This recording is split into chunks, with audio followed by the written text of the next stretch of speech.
तथाता भाव क्या होता है और साक्षी और दृष्टा में क्या भेद है।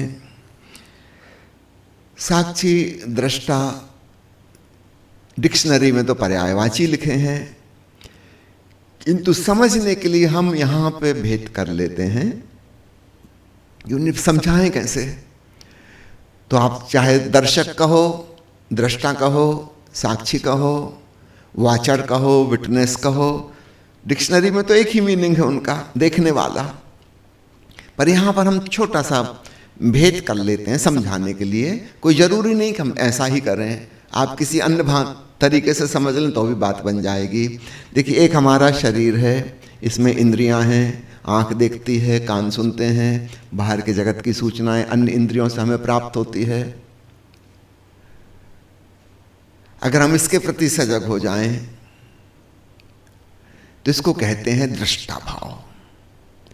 दर्शक भाव हम उसे कहते हैं जब हम जिस चीज को जान रहे हैं उस विषय में इन्वॉल्व हो गए, उसमें लिप्त हो गए, हमें अपना बिल्कुल स्मरण नहीं है। आप सिनेमा टॉकीज में बैठ के 3 घंटे फिल्म देख रहे हैं और कहानी बहुत इंटरेस्टिंग है और आप पूरी तरह से उसमें इन्वॉल्व हो गए, आपको अपना भी ध्यान नहीं है, आपको ये स्मरण नहीं है कि मैं एक दर्शक हूं। ऐसा लगता है आप उस कहानी के हिस्से बन गए।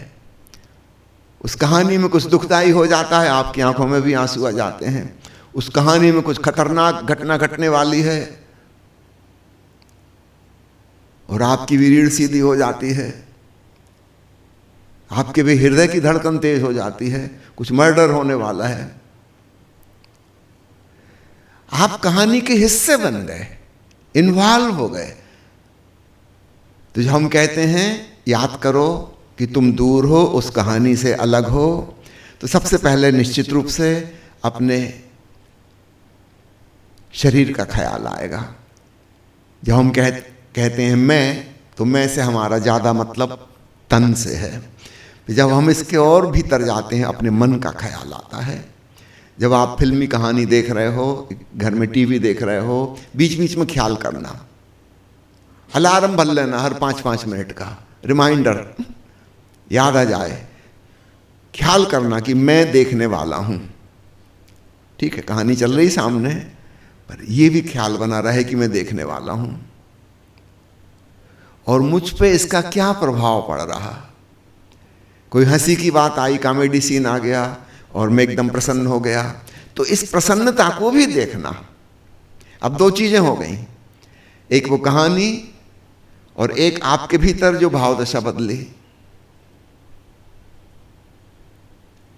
इसका भी निरीक्षण करो। इसको कहते हैं डबल एरोड कॉन्शियसनेस, चेतना का तीर जिसके दोनों तरफ फलक है। दृश्य का भी पता चल रहा है और दर्शक पे क्या बीत रही है इसका भी पता चलता है। तो हम इसको कहते हैं फिर दृष्टा भाव। तो सामान्य दर्शक को कभी अपने प्रति होश नहीं आता, वो दृश्य में ही डूब जाता है। दृष्टा का मतलब है अपने प्रति होश आना शुरू हुआ, कम से कम 50% हमें बाहर का पता चल रहा है, उस कहानी के प्रति हम सजग हैं, और 50% अपना भी पता चल रहा है। मेरे शरीर में क्या हो रहा, क्या बैठे बैठे कमर दुखने लगी तो पता चलेगा। जो कहानी में पूरा इन्वॉल्व था उसको कमर दर्द का पता नहीं चलेगा, उसको भूख लगी उसको पता नहीं चलेगा, उसको 3 घंटे बाद पता चलेगा कि अरे भूख लगी। लेकिन अगर आप अपने तन मन का ख्याल करेंगे फिल्म देखते हुए, तो आपको बहुत सी चीजें अपने शरीर की और मन की भी पता चलेंगी। इससे पता चला कि अब आपका होश अपनी तरफ आना शुरू हुआ। पहले 100% होश बहिर्मुखी था, अब कम से कम 50% लौटा लो अपने पे, तो बड़ी सफलता है। इसको हम दृष्टा भाव कहते हैं। तो निश्चित रूप से ध्यान की शुरुआत यहीं से होगी। जितने ज़्यादा से ज़्यादा % आप अपने ऊपर ला सको, 50% पे आ जाए, बहुत बड़ी उपलब्धि है। धीरे धीरे आएगा, हो सकता है शुरू में 10-5% आए, फिर भूल गए।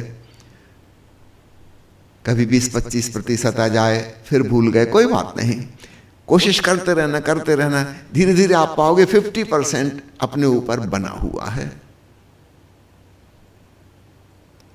अपने होने का पता चल रहा है। विशेषकर तन में, मन में, हृदय में, विचार में, भाव में क्या परिवर्तन हो रहा है उनका पता चल रहा है। वहाँ कोई ऐसी घटना घट रही थी कहानी में कि जिस पे आपको क्रोध आता था, तो जब क्रोध आ रहा है तो वो भी पता चल रहा है, और फिर वो क्रोध वैसा नहीं आएगा क्योंकि बहुत ही मूर्तापूर्ण वहाँ कुछ चलचित्र चल रहा है, आप इसमें क्यों क्रोधित हो रहे हो? और आपको ये भी पता है कि ये कोई रियल घटना नहीं है, कई सालों पहले फिल्म बनी थी, और जो अभिनेता अभिनेत्री हैं वे जो कर रहे हैं, खलनायक जो कर रहा है, ये सिर्फ एक्टिंग है, कोई सचमुच में ऐसा नहीं हो रहा जिसका मर्डर किया जा रहा है। आपको भली भांति पता है कि वो अभिनेता अभी भी जिंदा है, 3-4 फिल्मों में उसका मर्डर हो चुका, अभी भी जिंदा है। अब आपको वैसे भावनाएं नहीं पकड़ेंगी जैसी पहले पकड़ रही थी, आपको अपना होश आ गया, कहानी झूठ है ये भी पता चल गया। धीरे धीरे आप कुछ समय के बाद पाएंगे आपने टाकीज जाना ही बंद कर दिया, क्योंकि वो रस था बेहोश होने का था, अब वो कुछ मजा नहीं आता। आपको पता ही है कहानी झूठी है, एक्टर सिर्फ एक्टिंग कर रहे हैं, कोई वास्तविक घटना नहीं घट रही है, और 50% आपका होश अपने आप पे बना हुआ है। आप इतने सजग हो, आपने एक नई कला सीख ली, अब आप जहां रहोगे वहीं इस प्रकार की सजगता हासिल कर सकते हो। क्यों 3 घंटे टाकीज में जाके बर्बाद करोगे? धीरे धीरे छूट जाएंगे, आपने जानबूझ के नहीं छोड़ी, छूट गई। वहां बेहोशी और नशा होना चाहिए पूरा, तो ही मजा आएगा। आप होशपूर्ण होके देखने लगे, वो रस खत्म हो गया, एक नया रस भीतर शुरू हो गया होशपूर्ण होने का। तो इसको हम कहते हैं दृष्टा भाव। अगर ये परसेंटेज और बढ़ जाए, कुछ देर के लिए आप अपने घर में चुपचाप बैठे हो कि बगीचे में बैठे हो, बाहर चारों तरफ जो हो रहा है उसका रसपान कर रहे हो, अब यहाँ पे परसेंटेज और भी बढ़ सकती है, धीरे धीरे और भी ज़्यादा भीतर की तरफ चले गए, वो भीतर नाथ का एहसास होने लगा, अपने चैतन्य का एहसास होने लगा। अब बाहर की चीजें और भी धुंधली फीकी पड़ गई।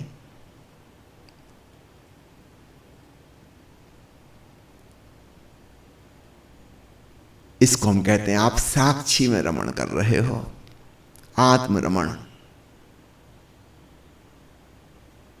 अपने आप में डूब गए।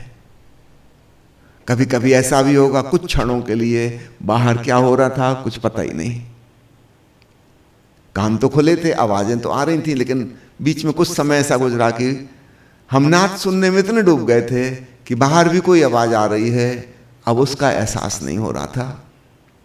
फिर जब लौट के आए तब पता चले पंछी अभी भी बोल रहे हैं, मुझे पता ही नहीं चला थोड़ी देर तक। अब समझना, संसारी व्यक्ति स्वयं के प्रति बेहोश है, जगत के प्रति होशपूर्ण है। जब हम समाधि में गए तो हम स्वयं के प्रति होशपूर्ण हो गए और जगत के प्रति हम बेहोश हो गए। अगर 100% गए तो ये प्रतिशत अलग अलग हो सकता है, ये भी हो सकता है हम 80-90% ही जाएं तो ध्यान की खूब गहराई मिल जाएगी, समाधि लग जाएगी, लेकिन बाहर का भी थोड़ा थोड़ा पता चलता रहेगा। भगवान बुद्ध की समाधि, भगवान महावीर की समाधि, भगवान कृष्ण की समाधि, महर्षि पतंजलि की समाधि इस प्रकार की समाधि है जिसमें भीतर का पूरा होश बना रहे किंतु बाहर का भी थोड़ा रहे।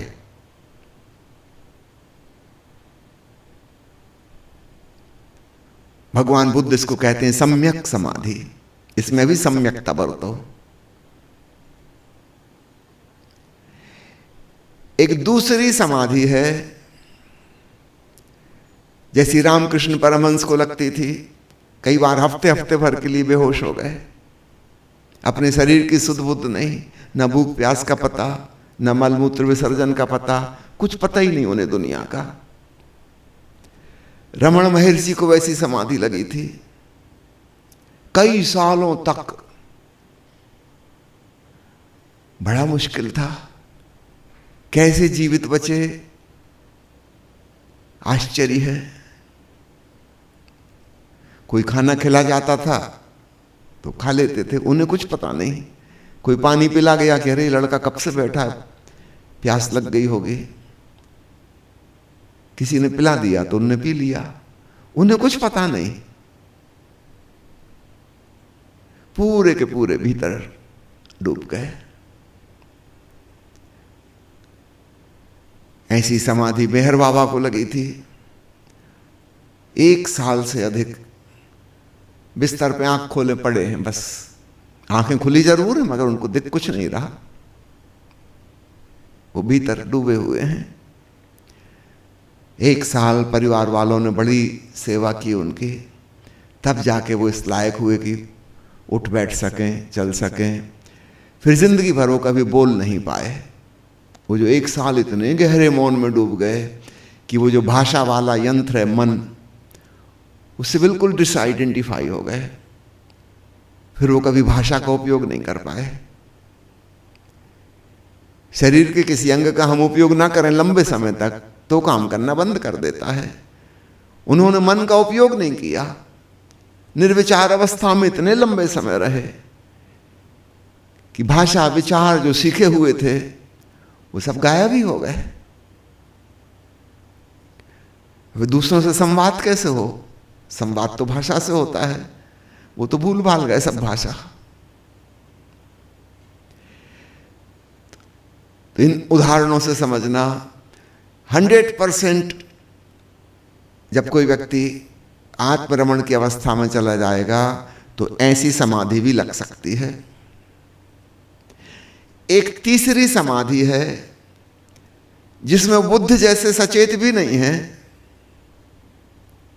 कृष्ण की बात उन पर लागू नहीं होती कि जब सारी दुनिया सोती है तब भी योगी जागता है।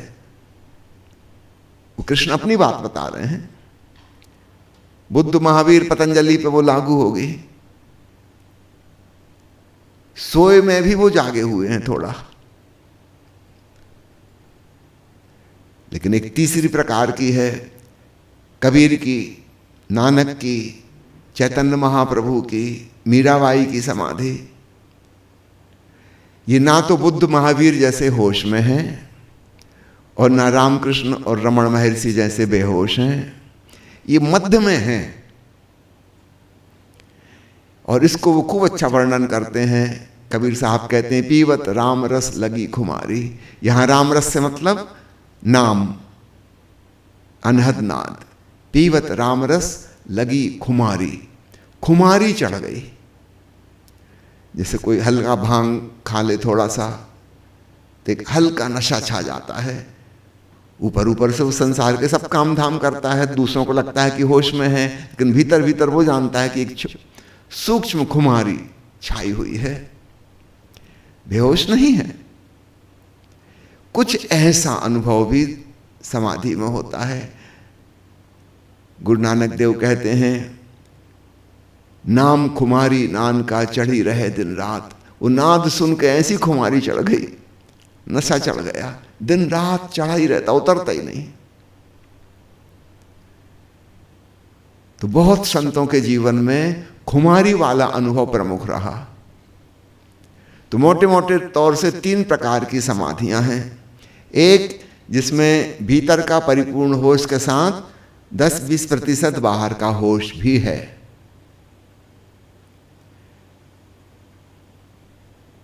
एक जिनमें 100% भीतर चले गए, बाहर से मूर्छित जैसे हो गए, जैसे कोमा में चले गए हों। और तीसरा मध्य वाली अवस्था, समझो 25-30% से ज्यादा बाहर का होश है और भीतर की धुन भी लगी हुई है। भीतर वो राम नाम गूंज ही रहा है। और बाहर संसार के सब काम धाम भी कर रहे हैं। अब किस साधक को कौन सी अवस्था मिलेगी ये तो कोई एडवांस में नहीं जानता। हम सब की प्रकृति, अपने पुराने जन्मों की साधना, उस सब पे निर्भर करता है। तो अब आप समझ लीजिए, संसारी अर्थात पूरी तरह बहिर्मुखी, दृष्टा भाव में जो आया करीब करीब 50% अपने प्रतिहोश से भर गया, और ज़्यादा 75% में पहुंच गया तो हम कहेंगे साक्षी में रम गया।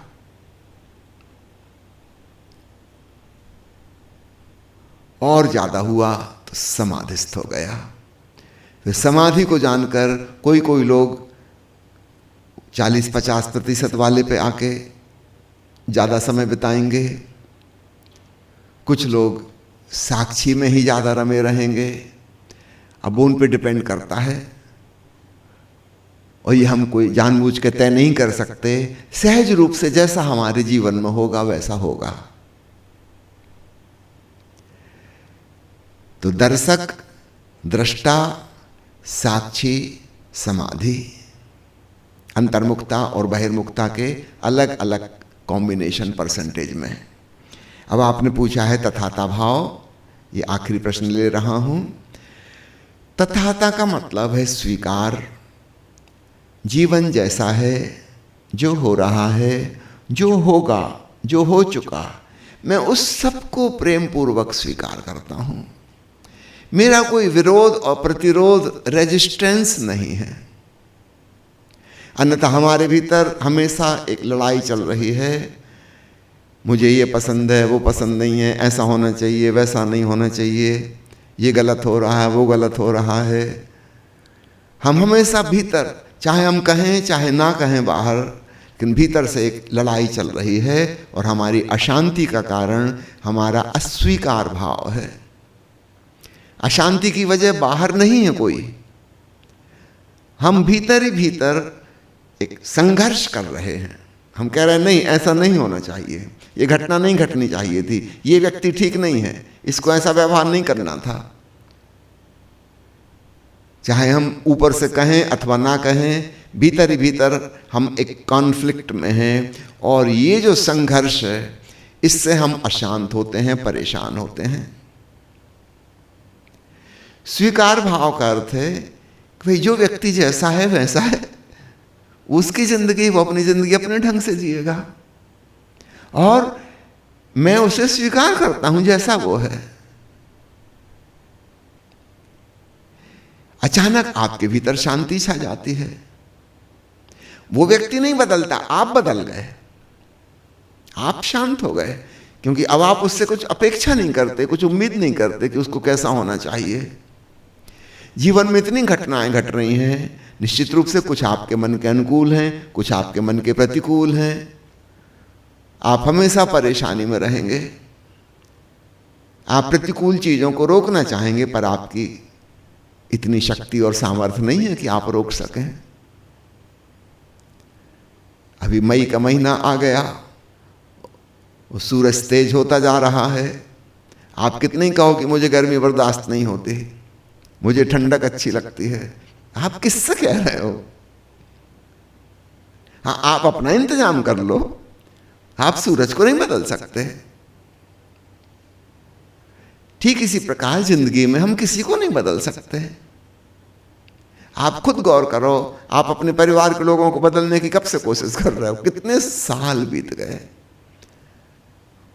फिर भी आप हठी जिद्दी हो, लगे हो आप पीछे की बदल कर रहेंगे, सिखा कर रहेंगे, सबक सिखाना है।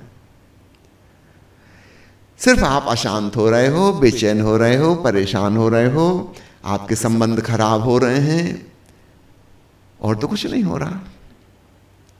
कोई नहीं बदला, और अगर कभी कभार कोई बदलता हुआ नजर आता है तो खूब अच्छे से समझ लो अब वो पाखंड कर रहा है, आपके सामने धोखा, आप उसके पीछे ही पड़े हो तो क्या करे, मजबूरी है। दिखावटी आपके लिए वो एक ढंग का व्यवहार करेगा, लेकिन आपके पीठ पीछे वो वही करेगा जो उसकी प्रकृति है। कोई नहीं बदलता। एक मुश्किल है, वृक्षों के साथ हमें कोई परेशानी नहीं कि पीपल का पेड़ इतना बड़ा होता है, इसके इतने बड़े बड़े पत्ते होते हैं। और ये नीम के छोटे छोटे पत्ते क्यों हैं? दुखी हो जाओ, नीम के पत्ते छोटे क्यों हैं? और ये गुलाब का पौधा नालायक, कितना छोटा सा, कितना खाद पानी देते हैं, बड़ा होते ही नहीं। पीपल जैसा बड़ा होना चाहिए ना, खूब फूल ही फूल लग जाए बगीचे में। अगर आप ऐसा करोगे आप परेशान होगे, और हो सकता है आपके अड़ोसी पड़ोसी पकड़ के आपको पागल खाने ले जाएं। आप पागल हो चुके हो। लेकिन हम ऐसा नहीं करते नॉर्मली। पेड़ पौधों से हम कोई एक्सपेक्टेशन नहीं करते कि इसको कैसा होना चाहिए। गुलाब में सुंदर फूल भी खिलते हैं और बड़े चुभने वाले कांटे भी होते हैं, और हमको पता है और हमको स्वीकार है कि गुलाब के पेड़ में तो ऐसा होता है। इट्स परफेक्टली फाइन, हमारा कोई इसमें विरोध नहीं है। तो उनके साथ हम रिलैक्स हो जाते हैं। प्रकृति में जाके हम रिलैक्स क्यों हो जाते हैं? क्योंकि हमारी कोई एक्सपेक्टेशन नहीं। याद रखना, प्रकृति कुछ नहीं कर रही, आपके भीतर अपेक्षा नहीं है, आपके भीतर तथाता है कि ठीक है।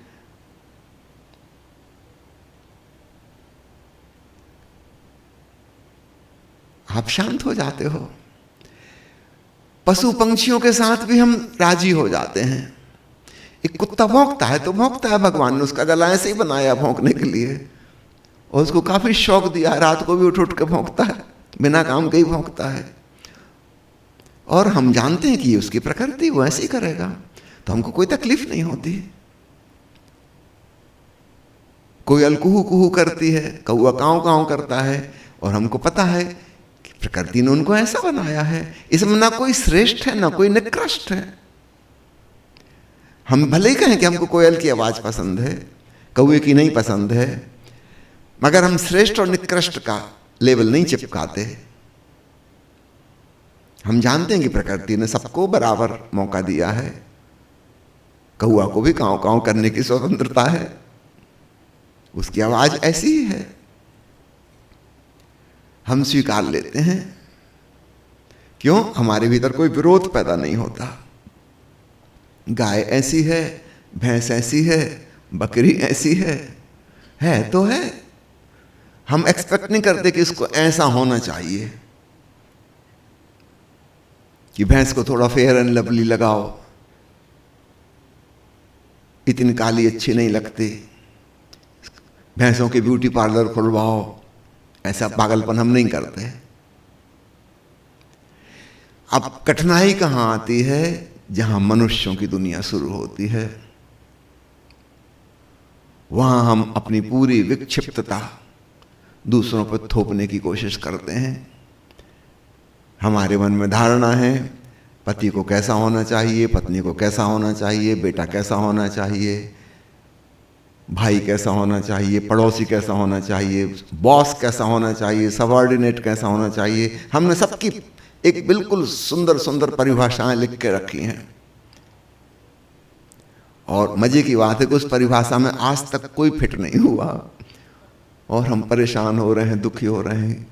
दुनिया बनाने वाले, क्या तेरे मन में समाई, काहे को दुनिया बनाई, कैसी दुनिया बना दी, गड़बड़। एक्चुअली भगवान पे भी नाराज हैं।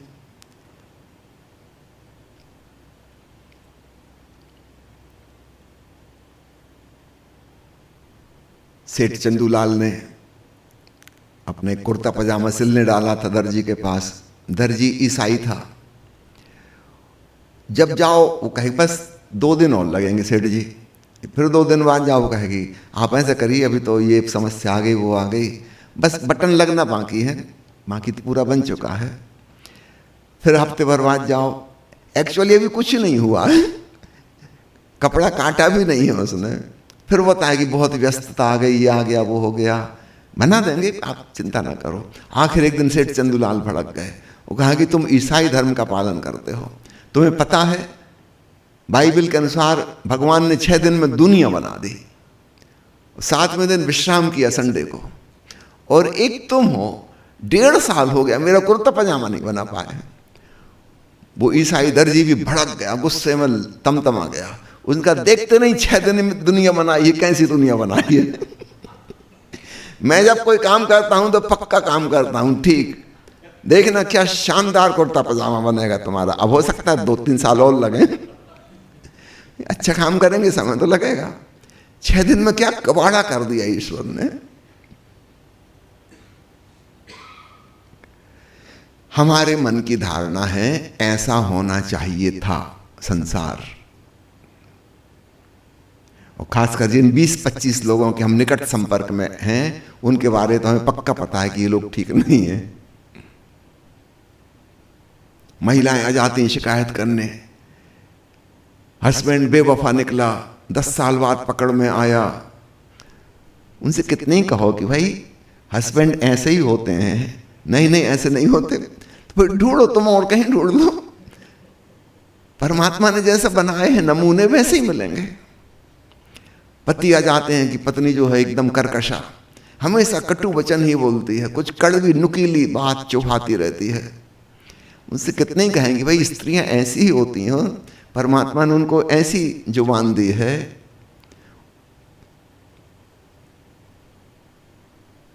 वो हमेशा निंदा ही करेंगी, आलोचना करेंगी, कुछ कटु वचन बोलेंगी। एक बार ओशो किसी ने पूछा क्या शादी करके सुखी रहना संभव है? ओशो ने कहा नहीं, विवाह ऐसी व्यवस्था है जो परमात्मा के द्वारा बनाई गई नहीं है, मनुष्य ने ईजाद की है और यह कभी सफल नहीं हो सकती। क्यों? क्योंकि हम जिस प्रकार के एक्सपेक्टेशन लिए हुए हैं वो कभी पूरे होंगे नहीं। इसमें दूसरे व्यक्ति का कोई दोष नहीं है, दोष आपके भीतर है। आपके मन में धारणा है कैसा होना चाहिए दूसरा व्यक्ति,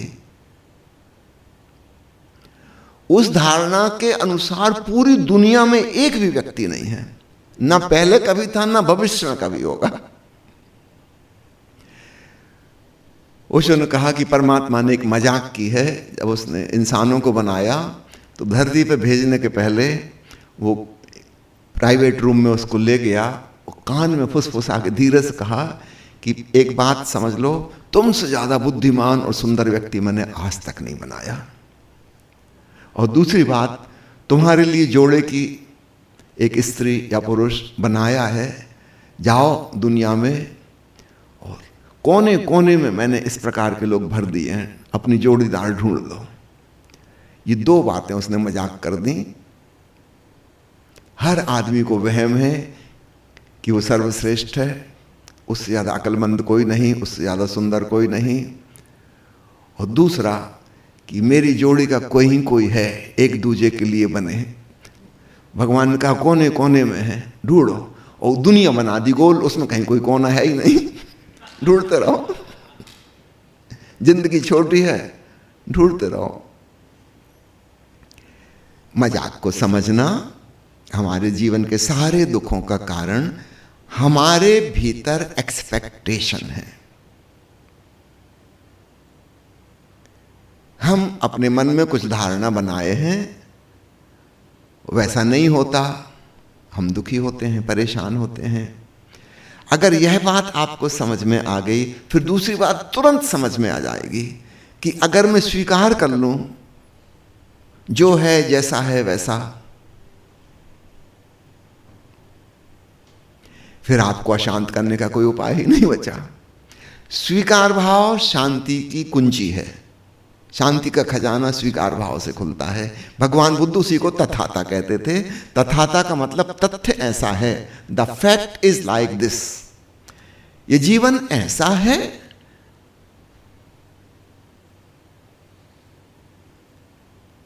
अगर हम स्वीकार कर लें तो हम शांति है। अभी थोड़ी देर पहले मैं कह रहा था कि मृत्यु भी शांतिपूर्वक हो, कैसे होगी?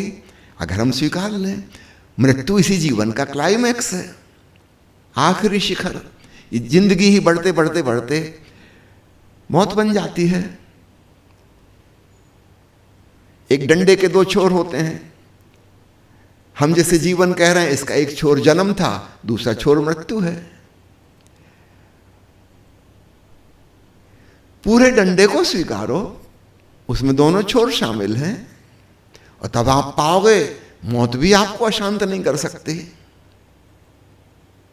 मौत क्या करेगी?